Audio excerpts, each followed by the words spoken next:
খোদা দাও আমায় আবার ওমার দারাজ দিন, দাওয়ালের মতো বীর সেনানি জাগাতে নিখিল।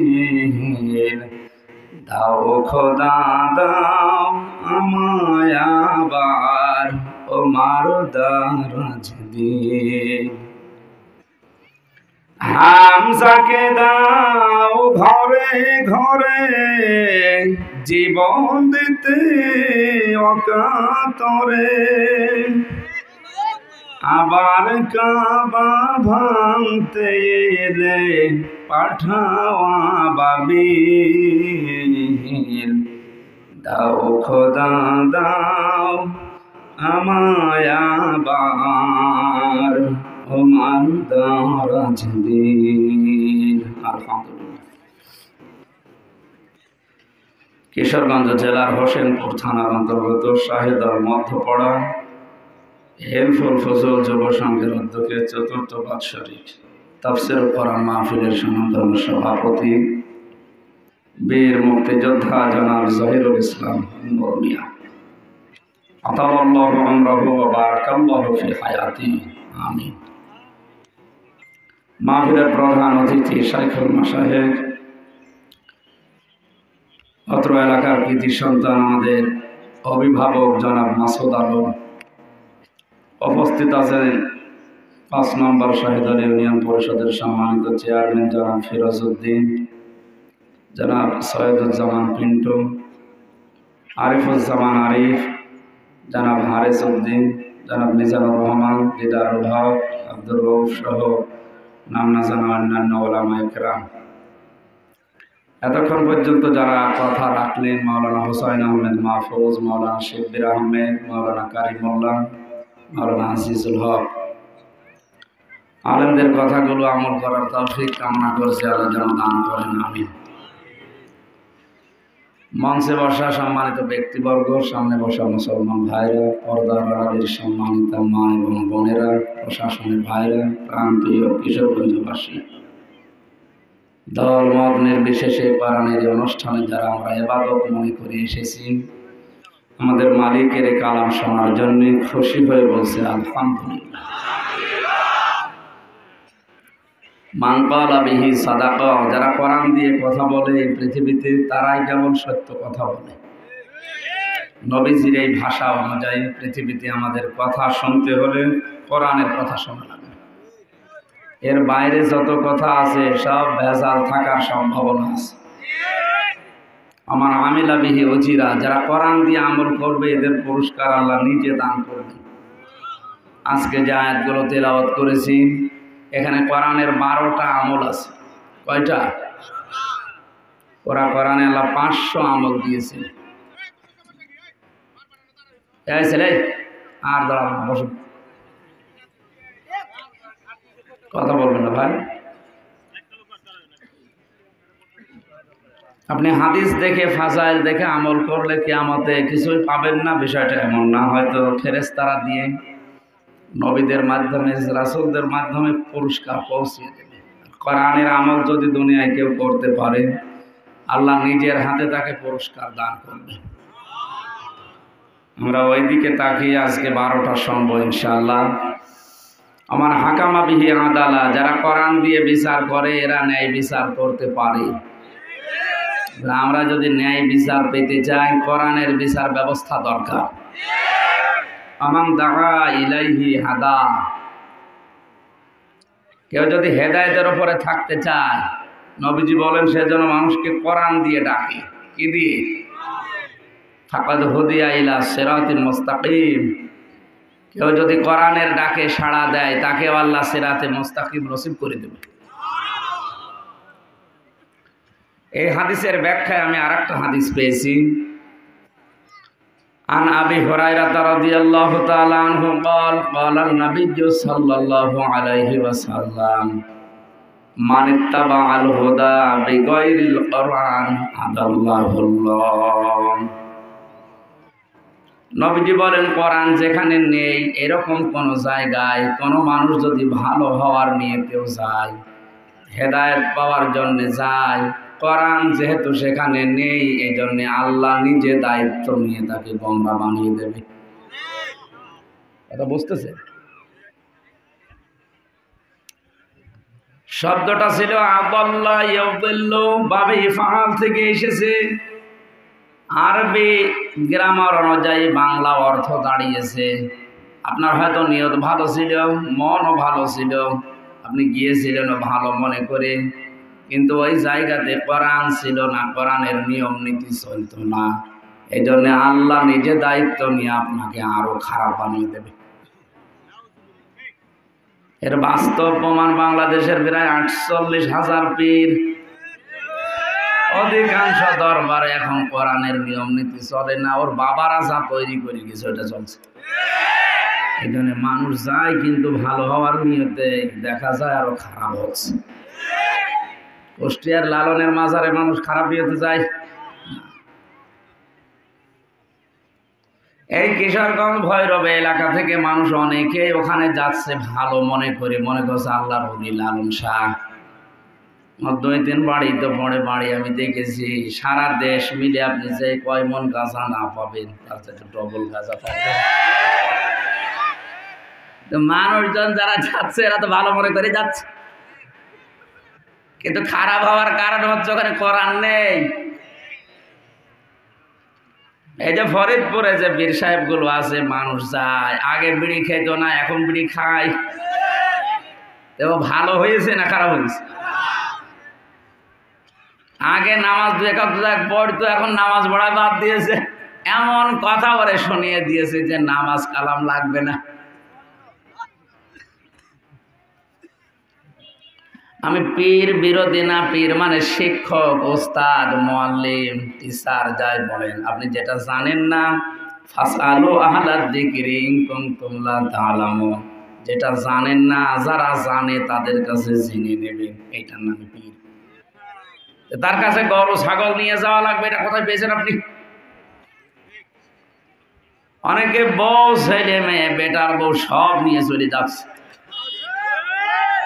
না, আপনারা হয়তো ইসলাম না জানার কারণে এগুলো করেন। এই হাদিসের ব্যাখ্যা হচ্ছে কোরআন যেখানে নেই ওখানে গেলে আপনাকে আল্লাহ খারাপ বানাবে।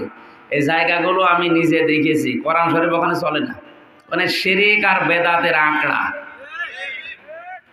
যেখানে এইভাবে যাওয়া লাগবে আবার এইভাবে আসা লাগবে। যদি কোনো ভক্ত থাকে মন খারাপ করেন না, আমি কোরআন থেকে হাদিস থেকে বলছি, কারণ নিজে দেখলাম। নবীজির রওজায় ঘুরে এসেছিলাম 16 সালে, এভাবে তো যাওয়া লাগে না। আবার এভাবে যখন আমি না আসি, আমরা বলছে তাড়াতাড়ি এভাবে করেন। কি নবীজির রওজা ঘুরে আসলাম, এভাবে তো করা লাগলো না। বলছে ওইটা তোদের নবী, এটা আমাদের নবী। কত দূর চলে গেছি। এই যে প্রকাশ্য শিরিকটা চলছে, কেউ বাধা দেওয়ার নেই, কেউ বাধাও দেয় না। কোরআনে কারিমের সবচাইতে বড় ঘৃণিত গুনার নাম হচ্ছে শিরিক। আপনি দুনিয়ায় আর যা করেন, যদি মানুষের হক নষ্ট না করে থাকেন, আমি আশা করি আল্লাহ আপনাকে মাফ করে দেবেন। কিন্তু শিরিক যদি দুনিয়ায় কেউ করে, তার কোনো ক্ষমা নেই, যতক্ষণ পর্যন্ত খালেস তওবা করে লোকটা ফিরে না আসবে। এই জন্য ভুল করে হোক, জেনে না জেনে হোক, যদি এরকম কোনো জায়গায় যে থাকেন যেখানে কোরআন নেই, আজকে তওবা করা লাগবে যে জীবনে যতদিন বেঁচে আছে আমি এরকম জায়গায় যাব না। আমি যেতে নিষেধ করছি না পীরের দরবারে হাজান, যেখানে কোরআন শেখা হয়, কোরআনের কর্মসূচি দেওয়া হয়। যে দরবারে কোরআন নেই, ওই দরবারের প্রতিষ্ঠাতা যদি আমার বাবাও হয়, আমিও দরবারে থাকবো না। যেই দলে কোরআন নেই, কোরআনের নিয়ম নীতি চলে না, ওই দল যদি আমার বাবাও তৈরি করে, ও দলে আমি মানবেন তো? তাহলে মোনাজাত করে দিলাম না, মানে ওয়াজ তো হয়ে গেছে। কোরআন যেখানে নেই ওখানে আমরা যাব না, তাহলে এই দেশে তো অনেক কিছু মাইনাস হয়ে যাবে। কথা বলেন না কেন? এখন এই বুঝে আমল করা দরকার। আল্লাহ আমাদের তাওফিক দিন, আমিন। দরুদ আর সালাম পড়ছে আমাদের নবী মুহাম্মদ রাসূলুল্লাহ সাল্লাল্লাহু আলাইহি ওয়াসাল্লামের প্রতি, যার আদর্শ পেয়ে আমরা খুশি না বেজার? পৃথিবীতে একটা মানুষের আদর্শ আছে যাকে মেনে নিলে জীবনের অপরাধ মাফ হয়। তাছাড়া দুনিয়ায় এমন কোনো মানুষ নেই যার আদর্শ মেনে নিলে আপনার জীবনের অপরাধগুলো মাফ হবে, নেই। কোরআনে কারীম জানাচ্ছে, কুল ইন কুনতুম তুহিব্বুনাল্লাহা ফাত্তাবিউনি ইউহিব্বুকুমুল্লাহ ওয়া ইয়াগফির লাকুম যুনুবাকুম ওয়াল্লাহু গফুরুর রহিম। সূরা আলে ইমরানের 31 নম্বর আয়াতে আছে, খেয়াল করে মিলান। এতদিন যেভাবে শুনেছেন ওইভাবে না, নতুন করে শুনেন। আল্লাহ পাক বলেন, পৃথিবীর মানুষেরা যদি এই দাবি করো যে আল্লাহ তোমাকে আমরা ভালোবাসি, এ দাবি মুসলিম হিসাবে আমাদের আছে না? আল্লাহ তোমাকে ভালোবাসি এ দাবি আছে না নেই? এ দাবি যদি কেউ সত্য সত্য দেখাতে চায়, আল্লাহ পরের শব্দে জানিয়েছেন ফাত্তাবিউনি, তার উচিত হবে রাসূলের অনুসরণ করা। কার?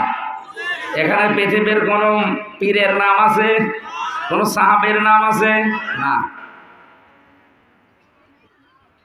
বিদায় হজের ভাষণের শেষ কথা ছিল এইটা। উনি জীবনে যত বেশি কথা বলেছেন, সবচাইতে কথা বলেছেন 27 মিনিট। তার সামনে 1,14,000 মানুষ বসা ছিল। এই 27 মিনিটের কথা কিয়ামত পর্যন্ত মানুষ এর কোন কিনারা পাবে না। এত কথা এই 27 মিনিটে লুকিয়ে আছে। অথচ আমরা ঘন্টার পরে ঘন্টা কথা বলি, আমাদের নাকি ওয়াজই হয় না। তার মানে আমাদের কথা তো কোনো অর্থ নেই। নবীজি বললেন, এই যে আমার ডান পাশে আবু বকর, বাম পাশে ওমর বসে আছেন, পেছনে যারা আছে অধিকাংশ গুলোই সব জান্নাতের সার্টিফিকেট পাওয়া। কারণ 10 জন মানুষ জান্নাতের গ্যারান্টি পেয়েছিল জীবিত অবস্থায়, তারা সব পেছনে ছিল। কথা বলো না? সামনে যারা ছিল যেহেতু সাহাবী, তারাও জান্নাতি। তারাও কি?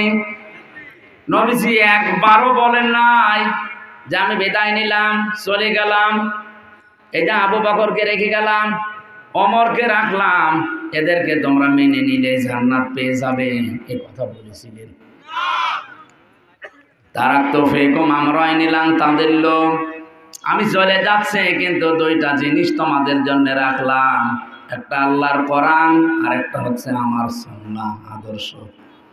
এই 2টা যদি মেনে চলতে পারো, লাং তাদের লোক, এখানে গ্রামার যারা বোঝে আরবি, তাদের লোক মজারে বর্তমান ভবিষ্যৎ, প্রেজেন্ট ফিউচার, 2টা কাল নিয়ে যে শব্দগুলো গঠন করা হয়, তার আগে যদি লান আসে, বাংলা অর্থ দাঁড়ায় কখনোই হবে না। এই গ্যারান্টি দিচ্ছেন নবীজি। মিথ্যা হওয়ার সম্ভাবনা আছে? বলেন বলেন। কখনোই পথ ভ্রান্ত হবে না, না খেয়ে থাকবে না, মার খাবে না। 99টা অর্থ আছে তাদের লোক। তোমরা অপমান হবে না, অপদস্থ হবে না, মাথা নত করে থাকা লাগবে না। যদি আল্লাহর কোরআন আর আমার সুন্নাহটা আঁকড়িয়ে ধরো, পৃথিবীর কারো কাছে মাথা নত করা লাগবে না। আমাদের জননী শেখ হাসিনাকে আমরা আহ্বান জানাতে চাই। নবীর এই হাদিসটা বিশ্বনবী জীবনের শেষ দিন এটা বলেছেন, যারাই দায়িত্বে আছে তাদেরকে নিয়ে আপনি এই কাজ করেন। আমেরিকার কাছে, রাশিয়ার কাছে, কারো কাছে মাথা নত করা লাগবে না।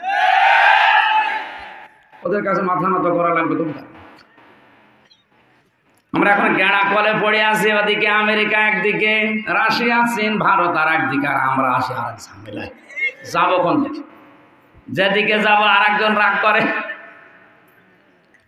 এমন একটা জায়গায় আমরা দাঁড়িয়ে আছি, কঠিন পরিস্থিতি, আপনি তো টের পাচ্ছেন না। যিনি দায়িত্বে আছেন, আমাদের জননী প্রধানমন্ত্রী শেখ হাসিনাকে আল্লাহ পাক যেন কোরআনের এবং হাদিসের এই 2টা নিয়ম মেনে চলে মৃত্যু পর্যন্ত থাকার তৌফিক দেন। তার জীবনের ভালো ভালো যে কাজগুলো আছে আল্লাহ যেন মঞ্জুর করেন। 564টা মসজিদ বানিয়েছে, সে যেভাবেই বানাক, বানিয়েছে তো, মন্দির তো বানায়নি। মন্দির বানালে শিরিক হতো, কি হতো? এখানে আর কিছু না হোক অন্তত সেজদা তো 2-1টা হবে। এই কাজটা যেন আল্লাহ কবুল করেন। ওনার আর একটা কাজ আমার জেলে থাকা অবস্থায় ভালো লেগেছে সবচাইতে বেশি, যে একটি খামার একটি বাড়ি, এটা কিন্তু জান্নাতি মানুষের কাজ। যারা জাহান্নামে যাবে তাদেরকে ফেরেশতারা প্রথমে জিজ্ঞাসা করবে কেন আসলে। যত মানুষ জাহান্নামে গেছে মুসলমানদের ভেতরে, প্রথম নাম্বারে তারা বলবে ক্বালু লাম নাকু মিনাল মুসাল্লিন। খুব খেয়াল করে কথাগুলো শোনেন। যত মানুষ জাহান্নামে গেছে প্রত্যেকটা মানুষ এক বাক্যে বলবে ক্বালু, বহু বচন, লাম নাকু মিনাল মুসাল্লিন, দুনিয়ায় মুসল্লি ছিলাম না, নামাজ পড়তাম না। কিশোরগঞ্জবাসী কোনো হিন্দু কি বলবে নামাজ পড়তাম না? কথা বলে না কেন? কোনো খ্রিস্টান, কোনো ইহুদি, কোনো বৌদ্ধ না, কারণ তারা নামাজ পড়ে না। এ কথা বলতে পারে তাহলে কারা? আরো জোরে। যে মুসলমান দাবি করার পরও নামাজ পড়ে না সে কি জাহান্নামী? কারো ফতোয়া লাগবে না, ডাইরেক্ট ফতোয়া সূরা মুদ্দাসসির। যারা নামাজ পড়ে না আর নামাজের শিক্ষা অনুযায়ী চলে না, এই লোকটা জাহান্নামী।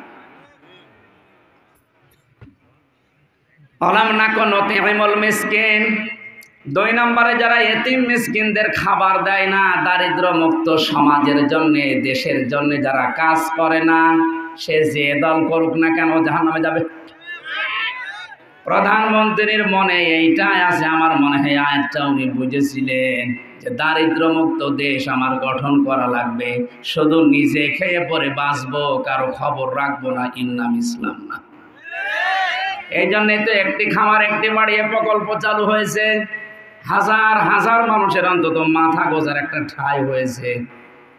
আমার যতটুকু বিশ্বাস মুসলিম হিসাবে, এই মানুষটার জীবনের যদি কিছু কবুল না হয়, এটা কবুল হবে।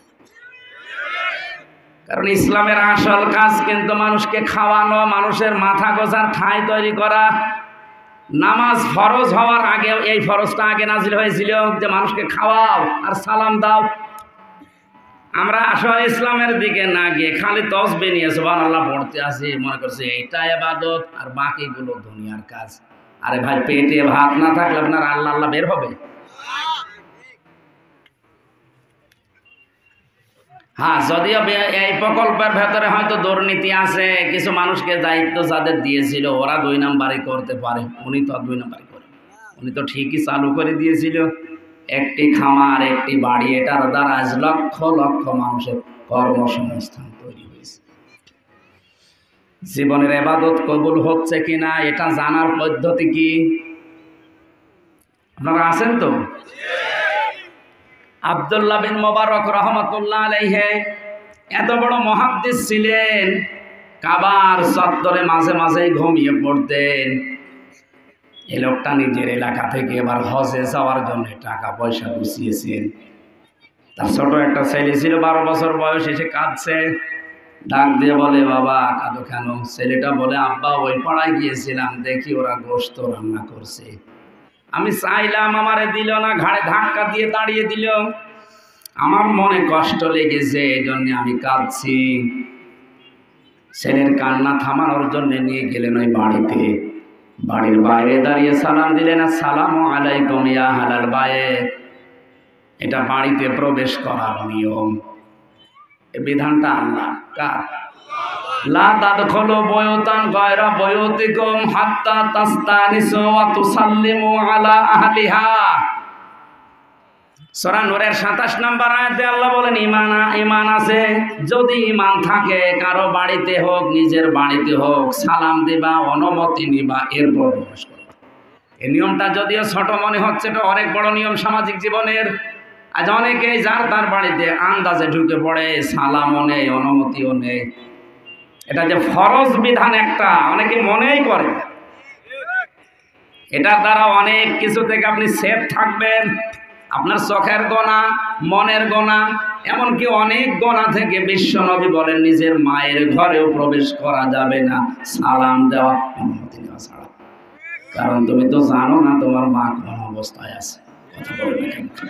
একটা যুবক ছেলের সামনে যদি মায়ের শরীরে কাপড় না থাকে, ওর নিজের কাছে লজ্জা লাগবে না? কত বড় সূক্ষ্ম জিনিস! আল্লাহ কোনো জায়গা বাদ দেননি। এটা ইসলামের যে কোনো জিনিস নিয়ে যদি আপনি চিন্তা ভাবনা করেন, আপনি পবিত্র হয়ে যাবেন। সালাম দেওয়ার পরে লোকটা বেরিয়েছে। এখানে আর একটা মাসলা আছে। কারো বাড়িতে গেলেন, সালাম দিলেন, অনুমতি চাইলেন, কিন্তু সে লোকটা যদি বলে ভাই আপনি ফেরত যান, আমার ঝামেলা আছে, আপনি আর কোনো বাক্য না বলে চলে আসবেন। এই সমস্ত নেতাদের বাড়িতে হয়তো অনেক সময় মানুষ যায়, বাড়িতে যাওয়ার পরে সালাম দিলেন, অনুমতি চাইলেন, ভেতর থেকে যদি বলে ভাই ঝামেলা আছে চলে যান, তখন বলে এত কষ্ট করে আসলাম, ওরে ভোট দিয়েছি আমি, আর ও দেখাই করে না। আরে ভাই, ও যে কোন যন্ত্রণায় আছে আপনি জানেন? ওর বাবা মায়ের ঝামেলা বাড়িতে থাকতে পারে, বর ঝামেলা থাকতে পারে, আর আপনি আছেন এই মাত্র 10 মিনিট হেঁটে এসেছেন এই নিয়ে ঝামেলায়, ও যে আর এক ঝামেলায় আছে। কথা বুঝতেছেন? কারো বাড়িতে যাওয়ার পরে প্রথম নিয়ম সালাম দেওয়া, 2 নম্বরে অনুমতি নেওয়া। এটা আমি বানালাম। সামাজিক জীবনে আমলটা থাকবে তো আমাদের ইনশাআল্লাহ। বাড়ির মালিক যখন বেরিয়েছে, ডাক দিয়ে বলে এত বড় আলেম আমার বাড়ির সামনে, কি করবো হুজুর বলেন, আসেন ভেতরে। না, আমি ভেতরে যাওয়ার জন্য আসি না, আমার ছেলেটা কাঁদছিল, ওর কান্না থামানোর জন্য এসেছি। তোমাদের বাড়িতে গোশত রান্না হয়েছে? বলে হ্যাঁ। ছেলেটা এসেছিল? হ্যাঁ। সে এসেছিল? হ্যাঁ। দাও না কেন?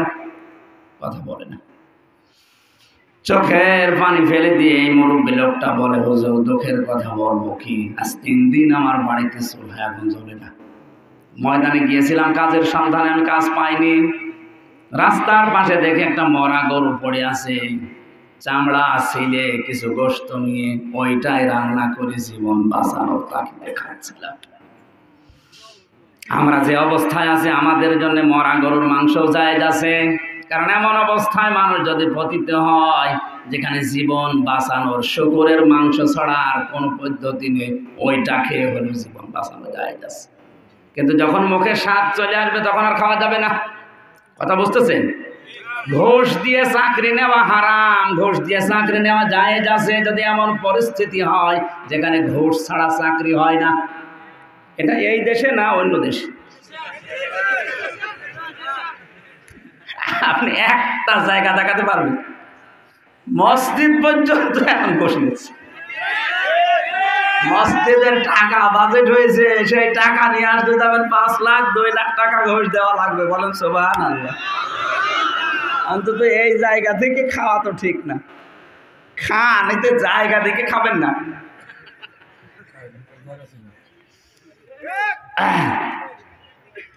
মনে করেন বিশ্ববিদ্যালয়ে শিক্ষক নেবে, যারা ফার্স্ট ক্লাস ফার্স্ট হয় এদেরকে শিক্ষক হিসাবে রেখে দেয়। এখন 1 থেকে 10 পর্যন্ত সবার রেজাল্ট মনে করেন 1। এখন এই 10 জনের ভেতরে আপনিও আছেন, আপনার যোগ্যতা আছে, সব কিছু ওকে, কিন্তু নেওয়া হচ্ছে না, মামা নেই তাই। ওই জায়গা থেকে যদি আপনি মামা 10 লাখ দিয়ে 20 লাখ দিয়েও ঢোকা লাগে জায়েজ আছে। কারণ এই চেয়ারটা যদি থাকে, এই চেয়ারে বসে অনেক খারাপ কাজ বন্ধ করা যাবে। আর চেয়ারে যদি আপনি থাকতে না পারেন, এই জায়গায় যদি ফাঁকা পাইলে অন্য কেউ এসে বসে, যার চরিত্র ভালো না, ও যে ভালো জায়গা ছিল আরো খারাপ বানাবে। এই দিকে তাকিয়ে আপনার ঘুষ দেওয়া জায়েজ। আবার উল্টা পাল্টা যারা আছে এগুলো কালকে কাটছাট করে ছড়াবে, এজন্য ঘুষ খাওয়া জায়েজ বলি। এদের তো কাজ উল্টা পাল্টা, এরা এই কাটছাট করে ছাড়ে। আমার ভাইরা, কথাগুলো শোনার পরে ডাক দিয়ে বলেন হুজুর আমি করব কি, বাধ্য হয়ে আপনার এই ছেলেটাকে আমি ঘাড়ে ধাক্কা দিয়েছি। কারণ আমাদের জন্য যদিও জায়েজ, আপনি তো সাহেবে মাল, ধনী মানুষ, এই ছেলেটাকে আমি চিনি, এরে যদি মরা গরুর মাংস দেয় বলেন তো আপনার জন্য জায়েজ আছে? উনি বলেন না, এই জন্যই তো ধাক্কা দিয়েছি। এটা যদি আমার ভুল হয়ে থাকে মেহেরবানি করে আমার মাফ করে দেন। হযরতে মোবারক কেঁদে ফেললেন। বাড়িতে যাওয়ার পরে যে টাকাগুলো গুছিয়েছেন হজে যাওয়ার জন্যে, সবগুলো নিয়ে এসে লোকটার হাতে দিয়ে বলে নিন, খাবার কিনে খান, বাকি টাকা নিয়ে ব্যবসা বাণিজ্য করে প্রতিষ্ঠিত হন। জীবনে এই টাকা আমার আর ফেরত দেওয়া লাগবে না, কারণ আমি ফরজ হজ করেছি, নফল হজে যাচ্ছিলাম, নফল হজ আমার করার দরকার নেই। সবগুলো টাকা এখন আমি আল্লাহর জন্য আপনাকে দান করে দিলাম। কিছুদিন পর 40 দিন যখন হয়ে গেছে, তার বন্ধু এসে বলে, মোবারক, হজ থেকে কবে আসলি? হযরত আব্দুল্লাহ বিন মোবারক বলে, বন্ধু আমি এবার হজে যাইনি তো। কি বলো? আমি যখন কাবা শরীফ তাওয়াফ করছিলাম দেখলাম তুমি আমার সামনে।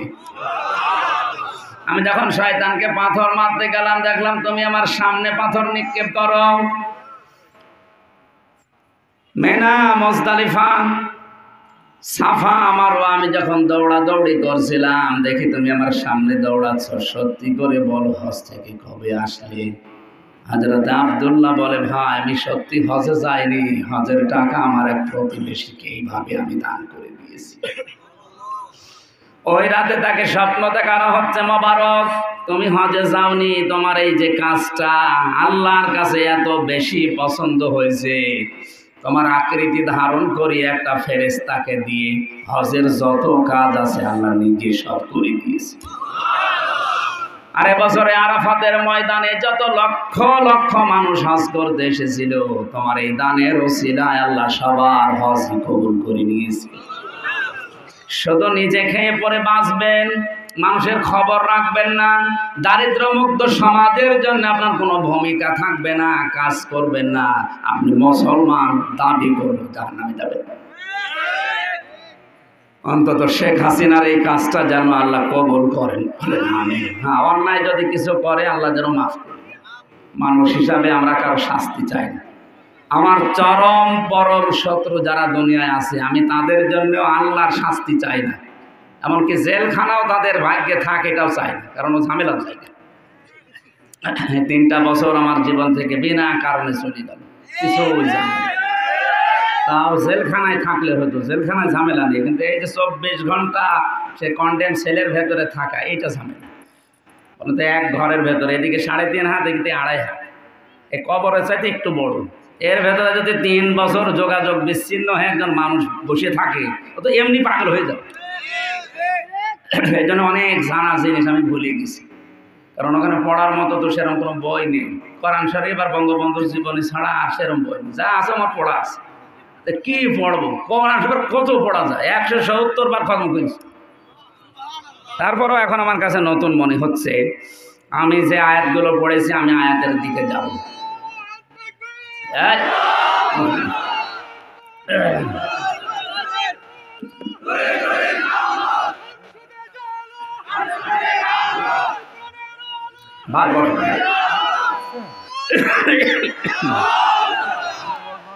সুবহানাল্লাহ। চা চাইলাম আমি 1 ঘন্টা আগে, চা কি কিয়ামতের পরে আসবে নাকি এলাকা গরিব?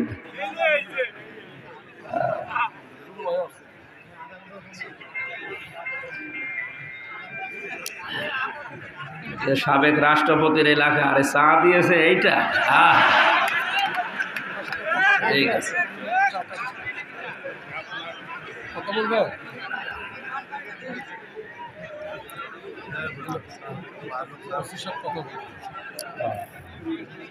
আমি 15-20 মিনিট পরে একটু জিকির করেন ভাই। গরম লাগতেছে না? জিকির করেন ভাই, সুবহান।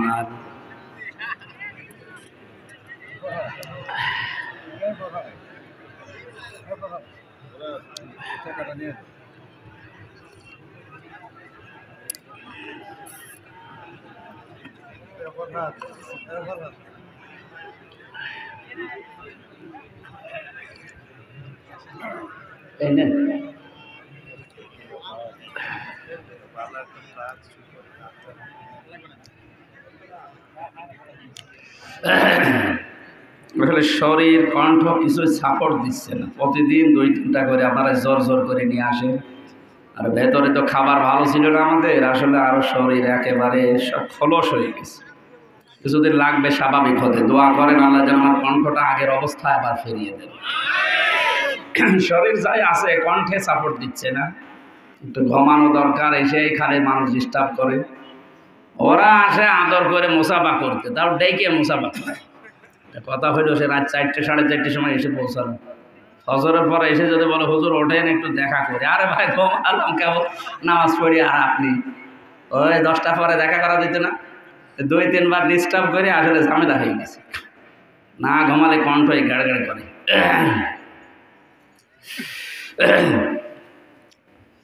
আমি আদর্শ মানার কথা বলছিলাম বিশ্ব নবীর, কারণ তার আদর্শ মেনে নিলে জীবনের অপরাধগুলো আল্লাহ মাফ করে দেন, তার জন্য জান্নাত আল্লাহ ওয়াজিব করে দেন। কাউকে আল্লাহর নবী সামনে যারা পেছনে যারা বসা ছিল কাউকে দেখাননি, যাদের দেখিয়েছিলেন একটা কোরআন আর একটা হাদিস। আল্লাহ এই দুইটাকে অনুসরণ করার তৌফিক যেন দান করেন। সূরা ফুরকানের 63 নম্বর আয়াত থেকে আমরা তেলাওয়াত করেছি। তাফসীরুল কোরআন মাহফিল লেখা আছে, আমরা তাফসীর আকারে কথাগুলো বলবো। জবান খুলে কোরআনের আয়াত একটু পড়েন। আউযু বিল্লাহি মিনাশ শাইতানির রাজীম।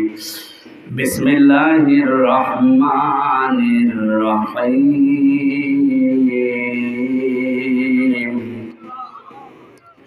وعباد الرحمن الذين يمشون على الأرض هونا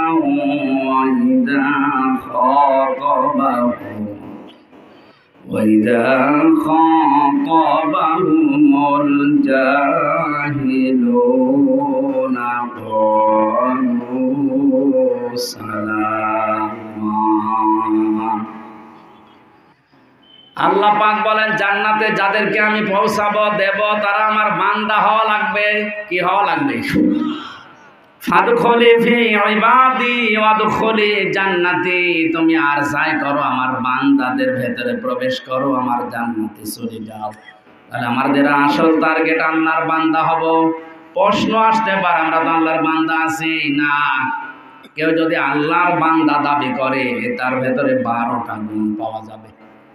আজকে তেলাওয়াতকৃত আয়াতগুলো আমাদের শোনাচ্ছেন, আমি অ্যাডভার্টাইজ করছি, এবার ভালো করে অ্যাডভার্টাইজ লক্ষ্য করবেন। আল্লাহ বলেন ইবাদুর রহমান, আল্লাহর বান্দা, রহমানের বান্দা যারা, তাদের প্রথম গুণ হবে ইয়ামশুনা আলাল আরদি হাওনা। দুনিয়ায় যখন চলাফেরা করবে তখন এরা নম্র ভদ্র মনে হবে।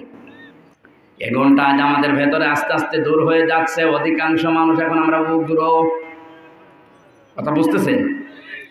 উগ্রতা শয়তানের পক্ষ থেকে আসে, নম্র ভদ্র এই আচরণ আসে আল্লাহর পক্ষ থেকে।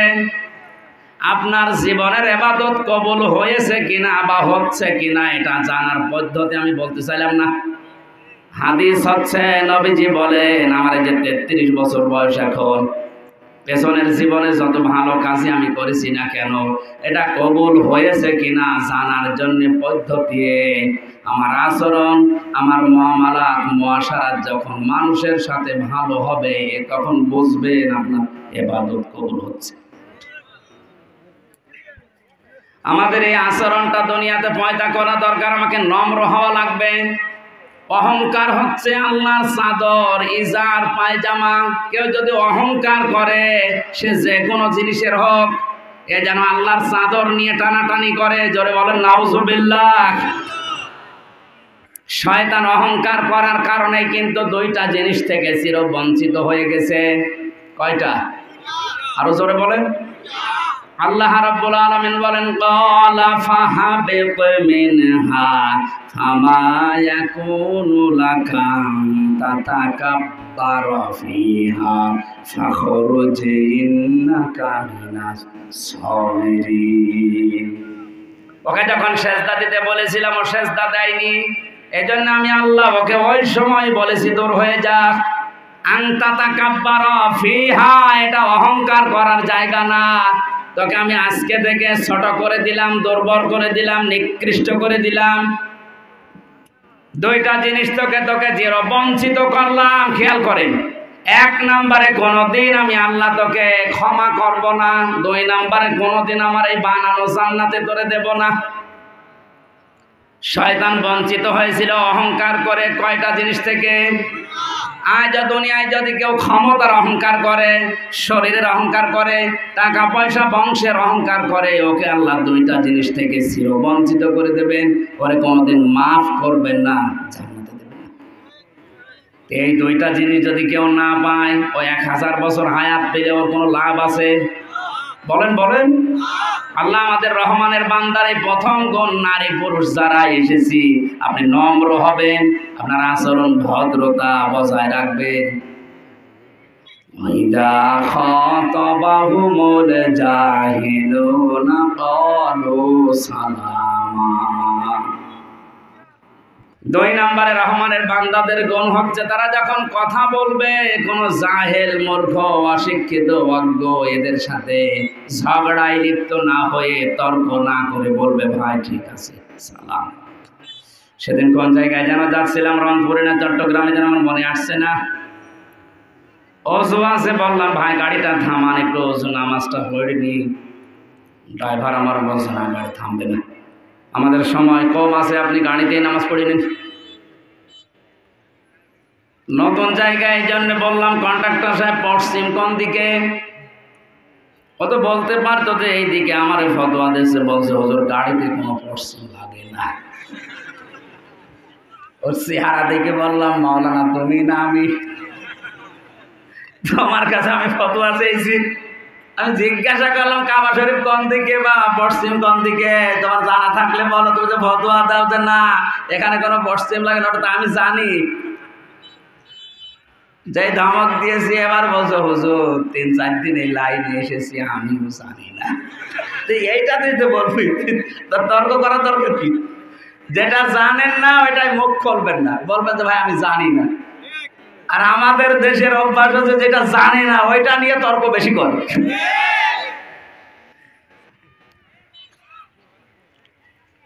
কিছু কিছু জায়গায় গিয়ে ওরা তাফসিরে ভুল ধরে, বলে অমুক জায়গায় ভুল হচ্ছে। এমন মানুষ ভুল ধরে যে লোকটার পেটে বোম মারলেও সূরা ইখলাস বের হবে না। আরে ভাই ভুল যদি ধরতে হয় তো অন্তত তাফসিরের উপরে আমার অনার্স মাস্টার্স করা আছে, আপনি একটু কইরে এসে ধরেন। এখানে যারা আলেম আছে আপনি বলেন তো, এতক্ষণ যা কথা বলেছি একটাও কোরআন হাদিসের বাইরে গেছে আপনি প্রমাণ করতে পারবেন না। এরপরেও অনেকে রাজনীতি মনে করে মন খারাপ করে। আল্লাহ রাব্বুল আলামিন বলেন, এই জন্য অজ্ঞ যারা জাহেল মূর্খ এদের সাথে কথা বলবা কম, আর কথা যদি বলো তর্কে লিপ্ত হবা না। এই জন্য চায়ের দোকানগুলো এই জায়গা থেকে মুক্ত হওয়া দরকার। এরা এই তর্ক বিতর্ক করে একে অন্যের পেছনে লেগে আজ সমাজে বিশৃঙ্খলা তৈরি করছে। এখান থেকে একটা মাসলা বের হয়, যারা একে অন্যের পেছনে লেগে থাকেন, গীবত করেন, এর কথা ওর কাছে লাগান, তালাতালি করেন, না এই এলাকায় মনে হয় নেই? এটা যে কত বড় মারাত্মক জঘন্য কাজ আল্লাহর কাছে। যে এলাকায় এরকম তালাতালি বেড়ে যায়, ওই এলাকার মানুষের দোয়া কবুল বন্ধ হয়ে যায়। হযরত মুসা আলাইহিস সালামের জামানায় একবার বৃষ্টি বন্ধ হয়ে গিয়েছিল। চাটিয়াল ময়দানে উম্মতদেরকে নিয়ে তিনি নামাজ আদায় করার পরে দোয়া করলেন, রব্বুল আলামিন তুমি বৃষ্টি দাও। 3 বার দোয়া করার পরে 3 বার আকাশ থেকে আওয়াজ এসেছে, বৃষ্টি হবে না। হযরত মুসা নবী ছিল রাগী, রাগ হলে চুল খাড়া দিয়ে টুপি দিয়ে বেরিয়ে যেত। মানে আল্লাহর সাথে কথাও বলতেন ওই ভাষায়, ডাক দিয়ে বলে, মাবুদ এগুলো নয় আমার উম্মত, আমার মায়া লাগে, তোমার তো বান্দা, তোমার কিছু মনে হয় না?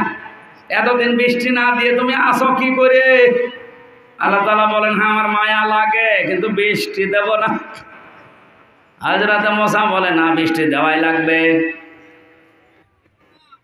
আল্লাহ তাআলা বলেন, মুসা বৃষ্টি আমি দিতে পারি এক্ষুনি, কিন্তু তুমি যাদের নিয়ে দোয়া করছিলে এর ভেতরে তালাতালি করা একজন লোক আছে, ওই লোকটা যতক্ষণ পর্যন্ত বের হয়ে না যাবে, তুমি নবী তাই কি তোমার দোয়া কবুল হবে না? মুসা নবী বলছে, আল্লাহ তুমি শুধু নাম বলো, দেখো কি করি। ওর জন্য দোয়া কবুল হচ্ছে না, ওর গাড় ধরে বের করে দেবো। আল্লাহ তাআলা বলেন না, আমি নাম ধরে কথা বলতে নিজেই নিষেধ করি, আর আমি এখন নিজেই যদি বলি বলা যাবে না। হযরত মুসা বলে তুমি যদি না বলো আমি তারা আলিমুম বিযাতিস সুদূর, না যে মানুষের মনের খবর জানি, আমি টের পাবো কি করে? আল্লাহ পাক বলে আমি একটা চিহ্ন বলে দেই, কিন্তু নাম ধরা যাবে না। মুসা নবী ওখানে যে আল্লাহর এই কথা বললেন যে দেখো এখানে একজন গীবতকারী তালাতালি করা লোক, এর কথা ওর কাছে লাগায়, এরকম একটা লোক আছে। এই লোকটা যতক্ষণ পর্যন্ত বের হয়ে না যাবে ততক্ষণ আমি নবী থাকলেও আমার দোয়া কবুল হবে না। সুতরাং যদি কেউ থাকেন বের হয়ে চলে যান। ওই লোকটা নিজের থেকেই চলে গেছে। মুসা নবী এবার দোয়া করার পরে সঙ্গে সঙ্গে দেখা গেল বৃষ্টি নাজিল হচ্ছে। বলেন তো মুসা নবীর মতো পাওয়ারফুল নবী, যে নবী আল্লাহর সাথে সরাসরি কথা বলতেন, সেই নবী দোয়া করছে না, শুধু তালাতালি করে একজন লোক আছে এজন্য কবুল হচ্ছে না। আমির হামজা দোয়া করলে আজকে কবুল হবে। এখানে যদি এরকম লোক থাকে চলে যান। দেখেন কোনটা, ওই একজন উঠছে না, ওটা অন্য না, আমি হাসির খোরাকি দেইনি। যদি এরকম লোক থাকে, নারীদের ভেতরে এগুলো বেশি, এক জায়গায় বসলে শুধু এর কথা ওর কাছে লাগায়। আপনি যতই বোরকা পড়েন, যতই নামাজ পড়েন, আপনার দোয়া কিন্তু কবুল হবে না। কারণ তালাতালি করা এই লোকের দোয়া কবুল করা আল্লাহ বন্ধ করে দেয়। এমনকি এরকম লোক যদি এলাকায় থাকে, ওই এলাকার মানুষের ভাগ্য নষ্ট হয়ে যায়। এই লোকগুলো এই রহমানের বান্দা হওয়ার দ্বিতীয় গুণ এগুলো, এরকম মূর্খ মানুষের সাথে তালাতালি করার, এই তর্ক করা, বিতর্ক করা বন্ধ করা লাগবে। আল্লাহ রাব্বুল আলামিন বলেন আল্লাযীনা ইয়াবিতুনা লিরাব্বিহিম, আমি রহমানের বান্দা তারা, 3 নম্বরে গুণ তাদের, রাতের বেলা তারা একেবারে মোষের মতো সারা রাত ঘুমাবে না। কিছু কিছু সময় তারা রাতের বেলা হয় দাঁড়িয়ে, নাই বসে, নাই সেজদা দিয়ে কাটাবে। রাতে তাহাজ্জুদের নামাজে সেজদায় পড়ে যদি সত্যি আপনি কাঁদতে পারেন, এটা যে কত আনন্দের, কত সুখের, পৃথিবীর কোনো জায়গায় আমি এই শোক আপনি পাবেন না। বাইরে থাকতে হয়তো সময় অভাবে দিতে পারেনি, জেলখানায় তো 3টা বছর তাহাজ্জুদের নামাজ তো ওখানে পড়া লাগে, কারণ এমনিতে ঘুম আসে না। রাত 2টা 3টায় উঠে একটা সেজদা যদি 40-45 1 ঘন্টা পর্যন্ত সেজদা দিয়ে থাকেন, আর যদি আপনি কাঁদতে পারেন, আমার মনে হয় দুনিয়ার সব শান্তি আল্লাহর সেজদার ভেতরে গিয়ে রেখেছে। কোরআন শরীফ যদি কেউ বুঝে পড়তে পারে অর্থগুলো, তাহলে তো সোনায় সোহাগা। এখানে একটা মাসলা বলি, ফরজ নামাজ বাদ দিয়ে নফল সুন্নত নামাজে বাংলা ভাষায় নিজের মনের কথাগুলো সেজদায় পড়ে বলবেন। কথা বুঝতেছেন? ফরজ নামাজে করা যাবে না, নফল নামাজ, তাহাজ্জুদের নামাজ, সুন্নত নামাজে এমনিতে সময় না, সেজদায় গিয়ে আপনার মনের যে কথাগুলো আছে ওই সময় বলার চেষ্টা করেন। আর যদি পারেন আপনি চোখ দিয়ে পানি ছাড়েন। নারী হোক আর পুরুষ হোক, এই সময়টা এত বেশি গুরুত্বপূর্ণ আল্লাহর কাছে। সাহাবী প্রশ্ন করলেন, হে নবী, মানুষ কখন আল্লাহর নিকটে চলে যায়? বিশ্ব নবী বলেন, সাহাবী, মানুষ যখন সেজদা দেয় তখন আল্লাহর মাঝে আর বান্দার মাঝে কোনো পর্দা থাকে না, একেবারে কাছে চলে যায়। প্রধানমন্ত্রী শেখ হাসিনার কাছে যেতে কত জায়গায় পারমিশন নিয়ে পরে যদি কাছে যান, কিভাবে আদব নিয়ে দাঁড়িয়ে থাকা লাগে।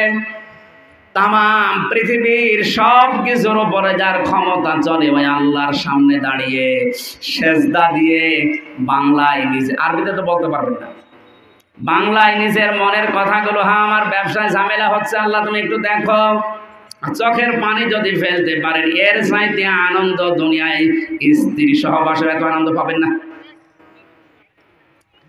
5 ওয়াক্ত নামাজ পড়ে না তো তাহাজ্জুদের সেজদায় কান্নাকাটি তো কল্পনাও করা যায় না। আশা করছে আমলটা শুরু করেন।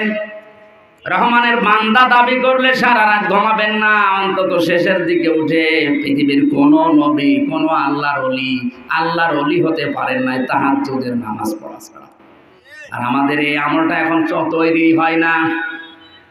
ফাইদা ফারাগতা ফানসাব ওয়া ইলা রাব্বিকা ফারগাব।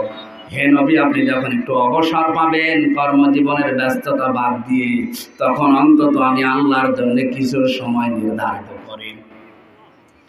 আল্লাহ পাক বলেন, আল্লাযীনা ইয়াকুলুনা রাব্বানা সিরিফ আন্না আযাবা জাহান্নাম। রহমানের বান্দাদের ৪ নাম্বার গুণ হচ্ছে এই মানুষগুলো জাহান্নাম থেকে বারবার আল্লাহর কাছে ক্ষমা চায়, প্রার্থনা করে, আল্লাহ তুমি আর যাই করো আমার জাহান্নামে দিও না। মসজিদে নববীর ভেতরে নবীজি বসা ছিলেন, হঠাৎ কেঁপে উঠলেন। সাহাবীরা বলে, হুজুর আপনি কেঁপে উঠলেন? বিশ্বনবী বলেন, সাহাবীরা ৭০ বছর আগে জাহান্নামের উপর থেকে একটা পাথর আল্লাহ ফেলে দিয়েছিলেন। এই মাত্র ওই পাথরটা নিম্নে গিয়ে পৌঁছিয়েছে। কিশোরগঞ্জবাসী, একটা পাথর তোলার কথা নবীজি বলেন নাই, পাথরের কথা বললেন, তার ওজন আছে, ভার আছে। এইটা পড়তে যদি ৭০ বছর লাগে, আমি হামজারে ফেলে দিলে কত বছর লাগবে? এটা মারাত্মক একটা ফাঁদ, এটা মারাত্মক জায়গা। আল্লাহ নিজেই বর্ণনা দিয়েছেন জাহান্নাম বড় কঠিন জায়গা।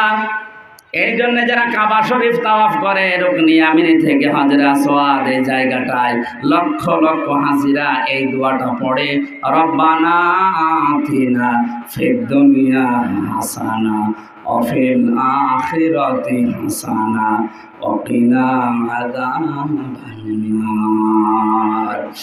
আল্লাহ দুনিয়ায় কল্যাণ দাও, আখিরাতে শান্তি দিও, আর অন্তত জাহান্নামের আগুন থেকে তুমি আমাদের বাঁচাও।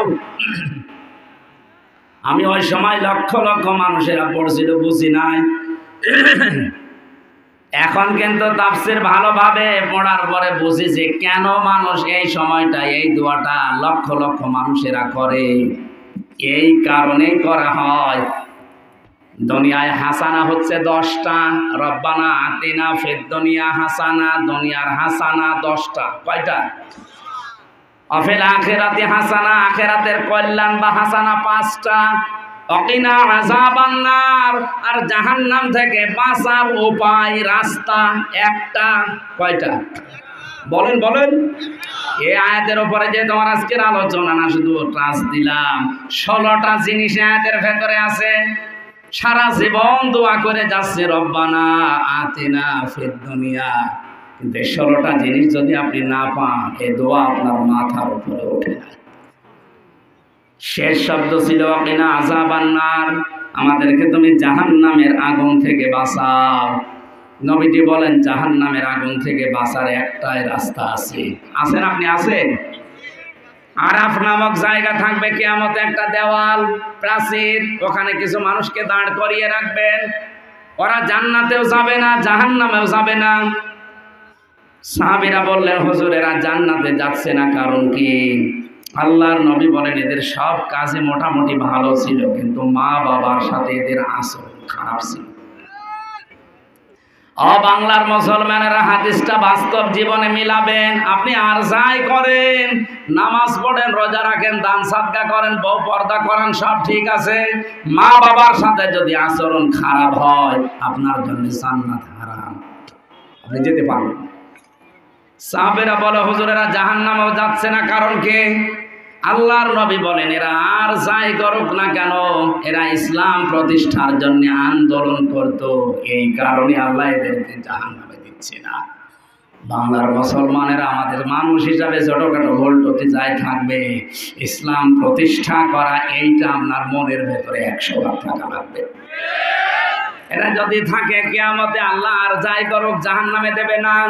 তাহলে মা বাবা আর দেখি ইসলামী আন্দোলনে 2টা বিষয় সামনে রাখা খুব গুরুত্বপূর্ণ, নয়তো আবার ওই আরাফ নামক প্রাচীরে অনন্তকাল আবার দাঁড়িয়ে থাকা লাগে কিনা আল্লাহ জানে।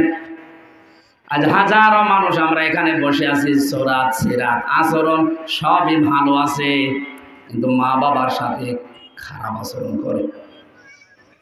কোরআনে আমি যত ব্যাখ্যামূলক শব্দ পেয়েছি, এইদিকে তাকান, কোরআনে যত ব্যাখ্যামূলক শব্দ আমার এই ছোট জীবনে আমি পেয়েছি, কোন জায়গায় আল্লাহ এত ব্যাখ্যা করেন না যত ব্যাখ্যা মা বাবার নামের পরে আল্লাহ করেছেন। মা বাবার নাম বললেই 3টা 5টা 7টা 22টা পর্যন্ত ব্যাখ্যা দিয়েছেন আল্লাহ। আল্লাহকে আমাদের চাইতে বসে কম? এত ব্যাখ্যা দিলেন কেন? মানুষকে আল্লাহ দোয়া করার জন্য উদ্বুদ্ধ করেছেন এই একজন মানুষের জন্য। অখফিদ লাহুমা জানাহাযুল্লি মিনার রাহমা। খেয়াল করে শুনবেন, অখফিদ খফজন শব্দের শাব্দিক অর্থ হচ্ছে ডাউন, ফল করা। ডাউন, এভাবে ডাউন করে দেবেন হবে না, ফল করে দেওয়া লাগবে। জানাহন মানে ডানা, জিল্লুন মানে নম্রতা ছায়া, রহমত মানে দয়া। কোরআনের এই আয়াতটা অনেক সময় আমরা শুনেছি, কিন্তু এদের এত কঠিন বিষয় দিয়ে আল্লাহ বুঝিয়েছেন। এটা এমন একটা সুন্দর জিনিসের ভেতরে লুকিয়ে আছে। মানুষের কিন্তু ডানা হয় না, হয়? হ্যাঁ, কি হয়? হাতের আরবি তো এদন। এদন না দিয়ে আল্লাহ জানাহন ডানা দিলেন, পাখির ডানা ধার করে দিলেন হাওলাত করে। এই আয়াতটা তাহলে ভুল। মানুষের হাত দেয়নি এই কারণে, কারণ মানুষের হাতের ভেতরে কোনো নরম জিনিস নেই, সব শক্ত হাড়। আর পাখির ডানার ভেতরে আছে পাখা, মোলায়েম, এটা নরম, সফট, কোমল। পাখি যখন ডানাটা বিছিয়ে দেয়, এভাবে ফল করে দেয়, বাচ্চাগুলো ওর নিচে যাওয়ার পরে একটা অনির্বচন সুখ অনুভব করে। আল্লাহ বোঝাতে চেয়েছেন, হামজা, তোর মা বাবা অন্তত তোর জীবিত অবস্থায় যতদিন তোর আন্ডারে থাকে, এই পাখির বাচ্চাগুলোর মতো যেন তোর কাছে এইটা মনে করে যে আমার হামজা থাকতে অন্তত আমাদের আর সমস্যা নেই। এটা কি এখন মা বাবা মনে করতে পারছে? না। আজ বিভিন্ন জেলায় বৃদ্ধাশ্রম তৈরি হচ্ছে, এটা হারাম। এদেশে প্রধানমন্ত্রী আইনও করেছিল, মা বাবাকে যারা খরচ দেয় না, তাদের দেখাশোনা করে না, তাদের বিরুদ্ধে মামলা হবে। এটার জোরালো হওয়ার দরকার ছিল। পৃথিবীর মানুষ খরচ করার তালিকা খুঁজে পায় না। জীবনে যদি কেউ টাকা পয়সা উপায় করে, সর্বপ্রথম দেওয়া লাগবে কাবা শরীফে। বলেন কোথায়? মা বাবার জন্য। পৃথিবীর সর্বপ্রথম যদি কেউ টাকা উপায় করে, অনেকে আগে মসজিদে দিয়ে আসে। কে বলেছে আপনাকে? আপনার বড় মসজিদ তো বাড়িতে শুয়ে আছে। সূরা বাকারা 2 নম্বর পারা 12 নম্বর পৃষ্ঠা 13 নম্বর লাইনের 215 নম্বর আয়াত। আল্লাহ পাক বলেন, ইয়াসালুনাকা মাযা ইউনফিকুন। হে নবী, ওরা যদি জিজ্ঞাসা করে যে টাকা পয়সা এখন আমি উপায় করা শিখেছি, সর্বপ্রথম টাকা আমি কোথায় দেব? কুল মা আনফাকতুম মিন খায়রিন ফালিল ওয়ালিদাইনি ওয়াল আকরাবিন। আল্লাহ ব্যাখ্যা দিচ্ছেন, হে দুনিয়ার মানুষেরা, সর্বপ্রথম ভালো ভালো কাজে ব্যয় করো।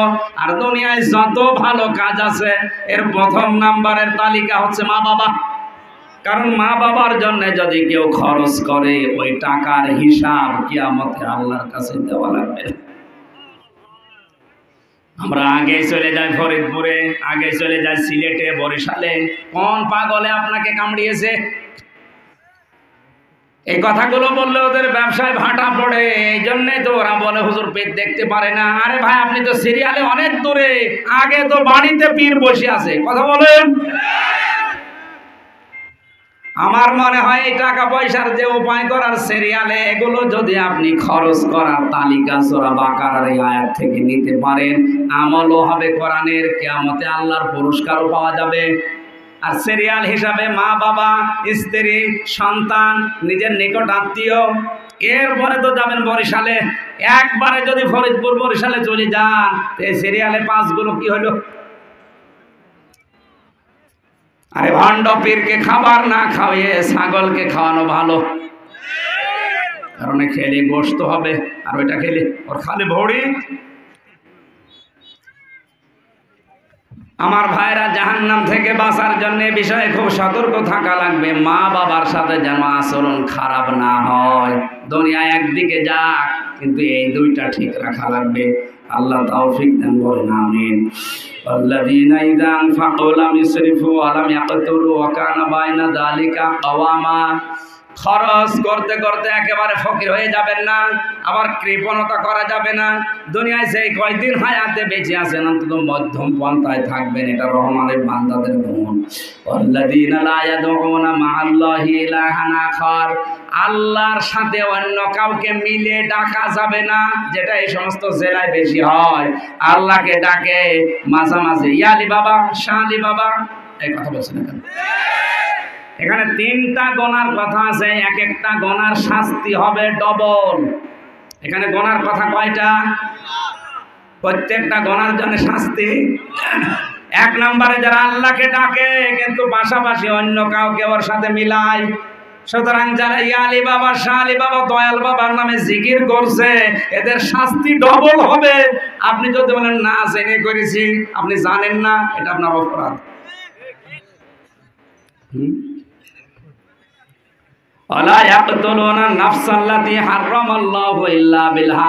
অন্যায়ভাবে কাউকে হত্যা করা যাবে না, হত্যার পরিবেশ তৈরি করে দেওয়া যাবে না।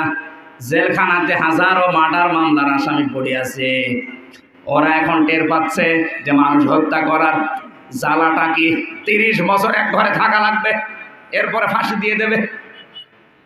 এটা আহ্বান জানাচ্ছি, অন্তত জেনে হোক বুঝে হোক না বুঝে হোক এই কাজে জড়াবেন না, মানুষ হত্যা থেকে বিরত থাকেন। পরিবেশ তৈরি করে দেয়, অনেকে নিজে কিছু করে না, পেছনের দরজা দিয়ে কলকাঠি নাড়ে, ওর ইশারায় 10টা লাশ পড়ে যায়। ওয়ালা ইয়াজনুন, জেনা করা যাবে না। আজ পরকীয়া প্রেম দেশে হু হু করে বাড়ছে, এটার জন্য শুধু পুরুষ মানুষই দায়ী না, মেয়েরাও দায়ী আছে। একটা স্বামীকে আপনি কন্ট্রোল করতে পারেন না, কিসের মহিলা আপনি? আমার মনে হয় একজন মেয়েকে আল্লাহ যা দিয়েছে ও যদি সব উজাড় করে দিতে পারে, ওর স্বামী অন্তত অন্য জায়গায় লাইন করা সম্ভব না। কারণ আমাদের দেশের পুরুষ মানুষের যে শরীর এমনি চলে না। কলকাতা হারবাল, ইন্ডিয়া হারবাল দিয়ে চলছে কোনো রকম, আরে আবার লাইন করবে। ওই স্ত্রীর কাছ থেকে রেসপন্স পায় না, সেরকম সম্মান পায় না, আচরণ পায় না, বাধ্য হয়ে তখন আর এক জায়গায় লাইন করে। তুমি করেছো, ঠিক আছে না? জেনা বিভিন্ন 7 প্রকারের কথা আছে। আমরা এখন আজান দিচ্ছে তো আমি কথা আর বাড়াতে পারছি না, আমার গলাও বসে যাচ্ছে, ভেতরে ঘেমে একেবারে শোক চলছে। আমি শেষ করে দিলাম, আগামীতে কোনো জায়গায় আসলে রাতের বেলা মাহফিল দেবেন, দিনে হয় না, দিনের বেলা গ্যাঞ্জাম হয় আর আলোচনা তোলা যায় না। আগামীতে চেষ্টা করবো ইনশাআল্লাহ কোরআনে কারীম থেকে আশপাশে কোনো জায়গায়, কোন জায়গায় যেন আছে রাতের বেলা, ওখানে দেখা হবে ইনশাআল্লাহ। আসসালামু আলাইকুম ওয়া রাহমাতুল্লাহ। আল্লাহুম্মা আমিন।